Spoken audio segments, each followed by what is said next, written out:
E aí, galera do segundo ano do Elisa, olha a gente aqui de volta para mais uma aula de filosofia na quarentena de vocês. Espero que vocês estejam estudando bastante, fazendo exercícios da apostila, fazendo resumos, vendo filmes também, comendo bastante, né? Assim, comendo bastante, mas se cuidando também, mas se alimentando bem, né? Vendo, pegando um solzinho e principalmente não saindo de casa, pessoal. Continuem em casa, tá certo? Se a gente não tá tendo aula, é por algum motivo. Então, vamos se cuidar, que logo mais a gente vai estar junto e com saúde, que é o que importa, tá bom? Então vamos lá. O que nós temos hoje para aprender é sobre o filósofo Thomas Hobbes, mais um filósofo contratualista, né? Mais um teórico da política moderna. E a gente encontra ele logo ali em seguida da parte do Maquiavel, na nossa apostila, né? Ainda no módulo 1, mas ali já a partir do capítulo 2. Então vamos lá. Thomas Hobbes, então, e a concepção contratualista da política. O Thomas Hobbes, assim, tem tudo a ver com o que a gente está passando agora, em muitos aspectos. Já vamos entender aí o porquê. Vocês estão tendo conteúdos, assim, que tá tudo a ver. Pessoal, primeiro de tudo, para a gente começar, essa era uma aula que eu gostaria muito que a gente tivesse presencialmente para discutir. Mas como a gente não tá, eu proponho que vocês façam a reflexão aí com vocês mesmos, que vocês escrevam e tragam essas reflexões que vocês estão tendo para mim no plantão de dúvidas que a gente já tem, né, dia, horário, não sei quando é que vocês vão assistir essa minha aula aqui, mas muito provavelmente a gente já vai estar se encontrando, enfim, né, no plantão de dúvidas. Então, trago essas discussões plano de dúvidas para a gente conversar um pouquinho sobre, certo? Então vamos lá. Primeiro de tudo, a questão é o que é liberdade? Como é que vocês definem a liberdade? Agora é o momento de vocês pausarem o vídeo e definirem então o que é liberdade. Vamos lá? Depois de definir a liberdade, podemos nos questionar: será que somos livres? Diante do seu conceito do que é liberdade, será que somos livres? Se nós não somos livres, o que nos aprisiona? O que nos prende, né? Bom, agora, no atual momento, a gente está preso em casa, né? Existe uma norma, algo maior que a gente que nos impede de sair, né?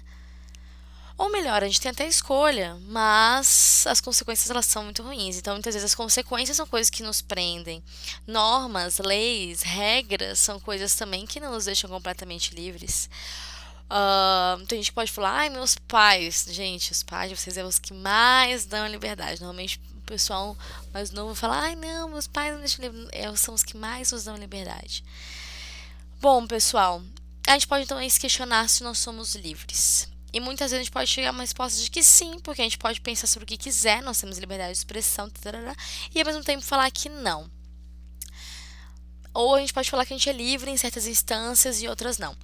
Pergunto a vocês: será que se fôssemos totalmente livres, daria certo? Será que se a gente fosse totalmente livre, a gente se gostaria, a gente se daria bem, a gente estaria vivo para contar essa história? Bom, essas são questões norteadoras que vão dar muito pano para manga quando a gente for estudar então Thomas Hobbes. Digamos que aquilo que o Thomas Hobbes escreve pra gente, aquilo que ele traz pra gente, olha o menino Thomas Hobbes, que bonitinho que ele é, não é mesmo? Ele vai trazer então, né, uma compreensão, que seria a compreensão de estado de natureza. Vamos para o estado de natureza. Ele, antes de falar sobre um contrato social, de uma noção de estado, né, de leis, regras, ele vai falar do estado de natureza. O que significa isso? É a natureza humana. Ele está falando como é que é o ser humano no seu estado de natureza e por que é necessário leis, regras e um estado controlando as coisas, na visão do Thomas Hobbes. Bom, ele vai dizer que o estado de natureza é um estado de liberdade total. Total. Tu faz aquilo que te der na telha. É fazer o que está com vontade e pronto. É simplesmente assim. Então, não tem nenhum dever, nenhuma obrigação, simplesmente fazer o que está com vontade. O problema é que quando a gente tem esse estado de liberdade total, começa a rolar um medo. Porque quando todo mundo pode fazer o que quiser, meio que a gente fica tipo, tá, mas será que aquilo que aquela outra pessoa quer vai me afetar de algum modo? Será que, de repente, uma pessoa, o desejo dela, assim, imenso, é me ferir, me machucar, me matar? Só que pra me defender, eu tenho a possibilidade também de matá-la antes, né? Aquela ideia, tipo, antes a mãe dele chorando que é minha. Então, o que acontece? O estado de natureza é um estado de medo total, porque eu tenho liberdade, tenho medo, porque outra pessoa pode vir e me ferir. E antes que a pessoa venha a me ferir, eu vou lá e vou ferir essa pessoa. Então, no fim das contas, no estado de natureza, a gente tem uma busca pela conservação da vida, porque ela está sempre em risco. Né? Então, é uma liberdade total, e junto com essa liberdade total vem no pacote medo. Pô, se fosse só liberdade, estava bom. O problema é que vem junto com isso o medo. E aí a gente tem um tremendo de um conflito. O que acontece? Com todo esse medo que a gente sente e não saber como é que os outros vão agir, e os outros podem me ferir também, enfim, entre outras coisas, a ideia é o quê? Farinha pouca, meu pirão primeiro. As pessoas vão tentar o máximo possível garantir a sua sobrevivência. E para garantir a sua sobrevivência, vão afetar a sobrevivência dos outros. Na visão do Thomas Hobbes, o egoísmo ele moveria a humanidade. A humanidade é muito egoísta no seu estado de natureza. Ela tá assim, ó, literalmente cagando e andando pro outro, simplesmente. Então essa seria a condição do ser humano que, ao contrário das abelhas e das formigas, seriam animais sociais por natureza. O que o Hobbes está colocando aqui é algo que vai em contrapartida ao que o Aristóteles colocou de que o ser humano é um animal político. Lembrem que nas nossas aulas presenciais a gente falou que o Aristóteles fala que o ser humano ele tem uma necessidade das relações com outras pessoas e por isso ele é um animal político. Agora aqui a gente vê outra parada rolando. A gente vê o Hobbes falando assim, olha, o ser humano ele é egoísta, ele é individualista, ele tá nem aí pro outro, né? Ele quer o poder, ele quer farinha pouca, meu pirão primeiro, e isso ele tá no seu estado de natureza. Ele praticamente suporta os outros por uma obrigação, digamos assim. Então, tudo que a gente está falando aqui, na verdade, acaba sendo de disputa por poder. Eu sempre usei o exemplo, quando eu dou essa aula, da greve dos caminhoneiros. Vocês lembram quando teve a greve dos caminhoneiros? Que as pessoas ficaram desesperadas, indo para postos de gasolina, indo para supermercado e tal. Mas, olha como são as coisas, né? Eu sempre uso esse exemplo como um exemplo caótico. Não imaginava que iríamos estar na situação que estamos hoje. Pessoal, eu não sei vocês, mas eu vi muita gente, eu recebi vídeo no WhatsApp, vi no mercado aqui perto de casa também, lotando o supermercado. A regra era não ter aglomeração. Vai lá, cara, a galera lota o supermercado pra comprar as coisas, assim, é como se não houvesse amanhã. Aí eu fui um dia comprar uns negócios no supermercado pra jantar, sei lá, enfim, comprar umas coisas que precisava comprar. E aí eu passei assim no caixa rápido, né, que eu tava com poucas coisas. E aí eu perguntei pra moça assim do caixa, eu falei, como é que tá isso? Tipo, realmente as coisas vão acabar? Porque eu pensei, meu Deus, cara, daqui a pouco não tem mesmo nada pra comer, e como é que vai ser? E ela falou, não, chega tudo todos os dias. Só que com o desespero das pessoas, o que vai acontecer é que o preço vai aumentar. E aí o álcool gel já tá caro, e aí as coisas que, né, papel higiênico já tá caro, e o desespero tomando conta. Pessoal, Thomas Hobbes já falou disso. Falou que nesse desespero que é a sobrevivência no estado de natureza, as pessoas estão pouco se lixando uma para outra. E aí tu vai lá e fala para a pessoa que tá ali lotando o carrinho de arroz, de papel higiênico, meu Deus, que mais imaginar, né? Parece que apocalipse zumbi vai acontecer. E essa pessoa, ela simplesmente ela ignora a existência do outro. É claro que as coisas vão acabar se as pessoas comprarem tudo, né? Agora, se todo mundo comprar aquilo que for necessário, eu não digo tipo assim, pô, compra o que é necessário para semana, para 2 semanas que seja, né, para não precisar ficar indo no mercado sempre. Agora, o jeito que estavam lotando os supermercados, eu duvido muito que essas casas estivessem sem nada a ponto de precisar se aglomerar no supermercado, sinceramente. Mas bom, Eu gosto de usar o exemplo da greve dos caminhoneiros, apesar de que a gente tem um exemplo palpável aí na nossa cara, porque eu assisti uma reportagem quando teve a greve dos caminhoneiros que eu fiquei muito chocada, que foi assim. Tinha uma moça que ela comprou 30 quilos de arroz. Gente, não foi 20, não foi 22, foi 30 quilos de arroz. Ela comprou 30 quilos de arroz e aí o repórter perguntou pra ela: Ah, senhora. Ah, eu tô com o microfone, meio Galvão Bueno, né? Mas enfim, ela pegou e falou: pra senhora, senhora, por que a senhora tá comprando 30 quilos de arroz? A senhora vai consumir isso tudo? A senhora tem uma creche, um asilo, alguma coisa do tipo? Ela: Não, é pra mim mesmo. Sim, mas por que a senhora tá comprando desse jeito? Não, porque vai acabar e eu preciso garantir. Sim, mas a senhora, mas vai acabar pros outros se a senhora estiver comprando assim. Ela fez assim. Sério, gente. Assim, ó. Tá de chorar, de chorar. Mas, enfim, né? Quando a gente tá lidando com a ignorância das pessoas, a gente pode dizer que o Thomas Hobbes, lá, né, em 1900 Guaraná com rolha, já tinha falado essas coisas todas aí pra gente. 1900 não, né? 1600 Guaraná com rolha. Então, ele está falando que no estado de natureza todos buscam o poder para sobreviver. E como todos buscam poder, vai haver uma guerra de todos contra todos. Cara, a moça do mercado me falou o seguinte, que eles abriam o mercado de manhã e tinha gente já na porta, que eles estavam abrindo assim, ó, a portinha de metal e gente passando por baixo, parecia Black Friday. E todos os dias assim. Que desespero, minha gente.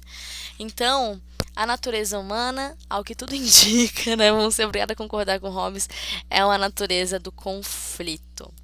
E aí, a gente tem uma frase de efeito muito boa do Hobbes que é: O homem é o lobo do homem. E essa frase, pessoal, vocês podem super usar em redação, mas sempre pensem nesse contexto que ele está falando, tá? Não vamos falar numa outra situação que nada a ver com Hobbes. Mas para falar que o ser humano, ele é mal por natureza, ele é egoísta por natureza, ele é seu maior inimigo, se ele puder, ele vacila horrores com o outro, né? Então, é isso. O homem é o lobo do homem, não é mesmo? E aí, né, há uma guerra de todos contra todos, e aqui eu botei uma imagem de uma guerra de todos contra todos, uma bagunça, que é assim que tava, né, tava os supermercados aí até há pouco tempo atrás. Tá assim, né, indo pouco. Agora não, agora tem um pouco mais de regra, pode entrar só tanto tempo e tal, outra parada. Bom, então o Hobbes ele classifica a vida em estado de natureza como bruta, sórdida e miserável, né? Eu vou ler aqui uma citação então do Hobbes para vocês e para isso, igual a aula do Maquiavel, eu vou lá para baixo. Numa tal situação, não há lugar para a indústria, pois seu fruto é incerto. Consequentemente, não há cultivo da terra, nem navegação, nem uso de mercadorias que podem ser importadas pelo mar. Não há construções confortáveis, nem instrumento para mover e remover as coisas que precisam de grande força. Não há conhecimento da face da terra, nem artes, nem letras. Não há sociedade e o que é pior do que tudo, um constante temor e perigo da morte violenta. E a vida do homem é solitária, pobre, sórdida, embrutecida e bruta. É isso que é o estado de natureza do Thomas Hobbes, que está presente na sua principal obra, que é o Leviatã, tá certo? Então a gente vê esse tipo de caracterização. Não tem arte, gente, não tem ali para acalentar os corações, é apenas isso mesmo.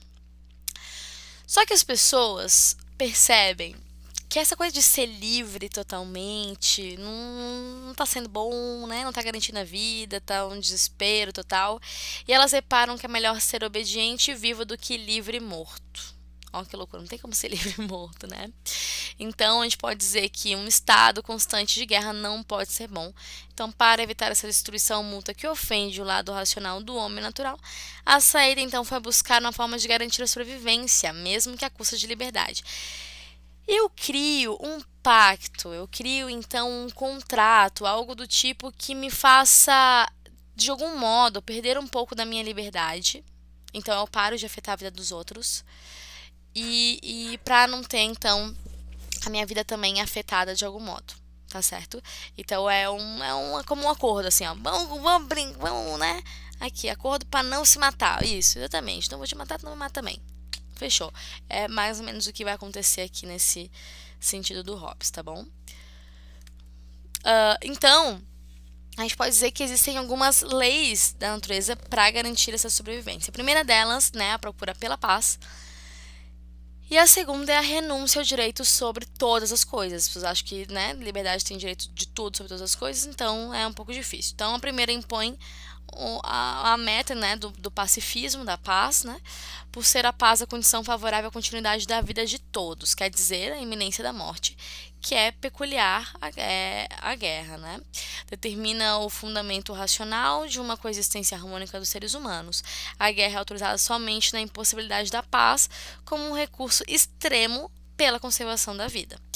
A segunda lei, ela já requer que cada ser humano ele abdique, ele perca, né, então um pouco da sua liberdade, né, do seu interminável desejo então de poder sobre todas as coisas, né, exigência essa que viabiliza a existência da humanidade então em sociedade. É algo necessário. Eu preciso abrir mão de ser totalmente livre para poder sobreviver, porque se todo mundo for totalmente livre, meu amigo, uma dica de filme para vocês assistirem que pode ter um pouco a ver com essa questão toda aqui do Hobbes, é um filme que se chama O Expurgo. Eu já vi esse filme também com o nome Uma Noite de Crime. Tinha Netflix, não sei se tem ainda, mas procurem, é bem interessante. Rola um pouco essa discussão aí do Hobbes também, tá? A criação, então, né, do Estado, de um contrato social, ela se dá assim para o Hobbes. A partir desse acordo, né, esse praticamente assim, apertar de mãos que a gente nunca mais deu em ninguém. Os homens, então, não podem esperar uma conservação duradoura se continuarem no estado de natureza, diria Hobbes, né? Ou seja, de guerra. E isso devido à igualdade de poder que entre eles há e as outras faculdades com que estão dotados. A lei da natureza primeira e fundamental é que devemos procurar a paz quando possa ser encontrada. Uma das leis naturais inferidas dessa primeira e fundamental é a seguinte: que os homens não devem conservar o direito que têm todos a todas as coisas, como eu havia falado então no slide anterior. Então, essa citação do Hobbes está expressando isso, né? De que é insustentável permanecer no estado de natureza, por isso é necessário um contrato social aonde eu perco um pouco da minha liberdade para garantir então a minha existência e a existência das outras pessoas também, né? Vamos lá, que tempo ruge, que... Ai, meu Deus, passei demais. Então, a renúncia, né, é válida somente se ela for realizada por todos. Não é assim, eu não vou renunciar à minha liberdade, o outro que renuncia dele. Não, todo mundo vai ter que renunciar à sua liberdade em prol, então, dessa pacificação total. Então, diante disso, apresenta-se uma pergunta para nós. Qual é a garantia de que os indivíduos cumpram, então, o contrato social? Qual que é a garantia dos indivíduos realmente renunciarem à sua liberdade? Daí, meu amigo, vem a figura de um soberano para garantir isso e para amedrontar quem não cumprir essa função. Então, os vínculos morais em si não parecem ser suficientes para assegurar a vigência de um acordo social, sendo necessário, então, um poder superior, né, aos seres humanos como garantia da vida em sociedade. Digamos assim, com esse papo todo, com essa coisa de quarentena e tal, a galera ficando em casa, não pode ir trabalhar, não pode abrir sua loja, e aí tem as coisas no mercado lotado, não sei o que, blá blá blá. O que fez muitos lugares não abrir, né? Não abrirem suas portas, acabarem tendo que ver outras formas de lidar com a situação, né? Um funcionamento remoto, um trabalho online, enfim. O que fez? O fato de que seria cobrado multa, seria notificado, seria, enfim, né? Isso não aconteceu só no Brasil, pessoal, isso aconteceu no mundo inteiro, né? Ameaças de prisão, enfim, né? De tudo isso para quem não cumprir essas normas, que são normas para garantir a segurança e a saúde da população. Do mesmo modo, aqui no Hobbes a gente está vendo isso, de que para garantir a vida, né, vai haver uma ameaçinha do soberano para que as pessoas, enfim, né, entendam isso, cumpram esse tipo de função, né? Igual, por exemplo, aquela coisa da lei seca, né? Muita gente não bebe só quando sabe que tem blitz, mas o certo é não beber e dirigir. Simplesmente, não precisa ter blitz, mas o medo do levar a multa, do levar, né, as notificações, é uma coisa que faz a pessoa pensar de um outro modo. No fim, não é nem pela ação moral ou imoral em si, mas por aquilo que tem ali por detrás. Não sejamos assim, viu, pessoal? Por favor. Vamos ver o que mais nós temos aqui. Então, o Hobbes, ele tá apontando pra gente que só um soberano com poder absoluto pra aguentar essa galera, não é mesmo?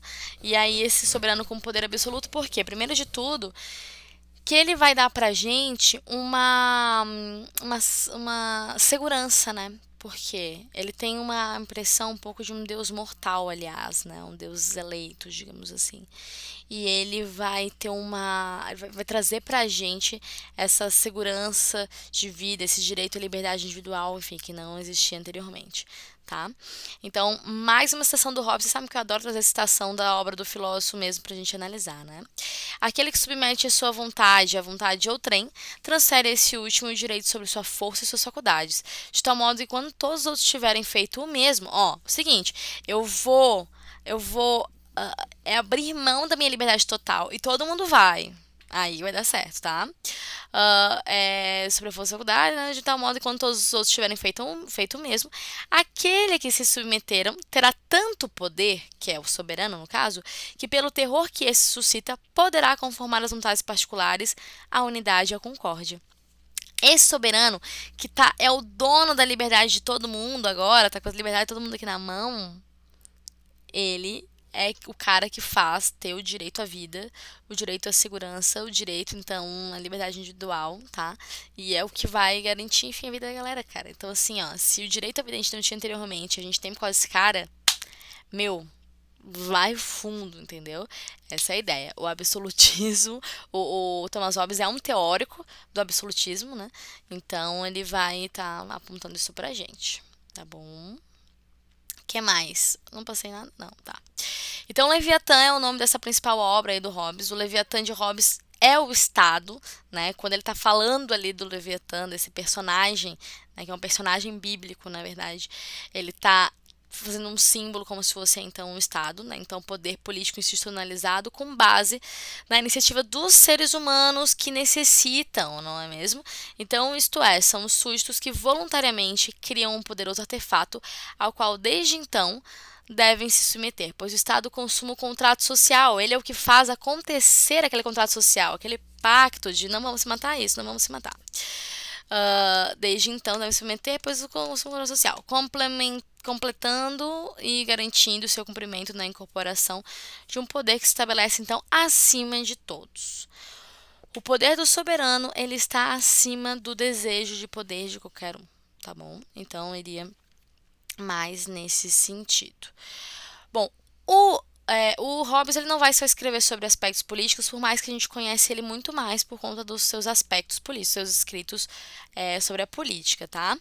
Mas ele também vai falar bastante do corpo humano, ele vai fazer estudos em cima do corpo humano e ele vai dizer que o corpo humano ele trabalha como uma máquina, né? Então são várias engrenagens. Isso na verdade não é um pensamento só do Hobbes, é um pensamento da época que ele vive. A medicina da época tem muita compreensão de que o corpo humano funciona então como uma máquina e os órgãos são suas engrenagens. A sensação, então, está na origem de qualquer pensamento. Ele é, então, um empirista. Vamos lembrar, ele acredita que a gente conhece por meio dos sentidos. Existir equivale, então, a ser um corpo em movimento. As razões do movimento são sempre as ações de corpos exteriores. Então, pense como uma engrenagem, né? Alguma coisa motiva, né? Estimula o meu braço aqui, que vai, então, mexendo em todos os outros órgãos, todas as outras partes do meu corpo, né? Como uma máquina realmente. Sendo assim, na hipótese de ausência de estímulos externos, haveria a imobilidade perpétua. Entretanto, iniciando um movimento provocado por um objeto exterior, a propensão é de que o movimento se prolongue até que algum obstáculo provoque, então, a sua cessação. Então, a gente é totalmente mecânico aí na visão do Hobbes. Uma questão do Enem para a gente ver como que esse tipo de autor aparece no Enem. Enem, você já sabe, né? Textão, e ali a questão pra gente ver. Vem esse texto na frente, né, em cima ali. Mas aí eu vou decidir, vou ler ou não vou ler? Como é que eu decido isso? Primeiro de tudo, eu observo de quem é esse texto. Do Hobbes, tá bom? Do Hobbes. Eu penso, pô, lembro daquela aula da professora, pô, verdade e tal. Aí eu, Hobbes, de repente, eu não leio o texto já. Vamos lembrar que a prova do Enem é cheia de questão e cheia de textão. Uma das coisas que a gente tem que pensar no Enem são estratégias para fazer o Enem economizando tempo em algumas coisas que são colocadas pra gente perder tempo realmente. Às vezes os textos filosóficos que vêm na prova do Enem, eles não são pra vocês pegarem resposta do texto, tá? Às vezes são textos que só vêm pra ocupar tempo realmente. É uma coisa de ter estratégia pra responder. Então, vamos lá. Tem um texto, eu vi que é do Hobbes. Aí, depois que eu vi que é do Hobbes, eu vou direto para o enunciado das alternativas. Por quê? Porque depois de eu ter visto o enunciado e as alternativas, eu volto no texto se for necessário, tá bom?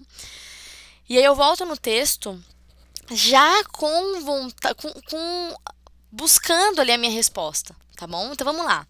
Ó, Hobbes, tá. Para Hobbes, antes da Constituição da Sociedade Civil, quando dois homens desejavam o mesmo objeto, eles, reparem, no enunciado não falou do texto, não falou tipo, olha, segundo o fragmento apresentado anteriormente, segundo o trecho em questão. Não, não falou nada disso. Talvez eu não precisaria ler esse texto. E a gente já sacou isso aqui. A. Entravam em conflito. B. Recorriam aos clérigos. C. Consultavam os anciãos.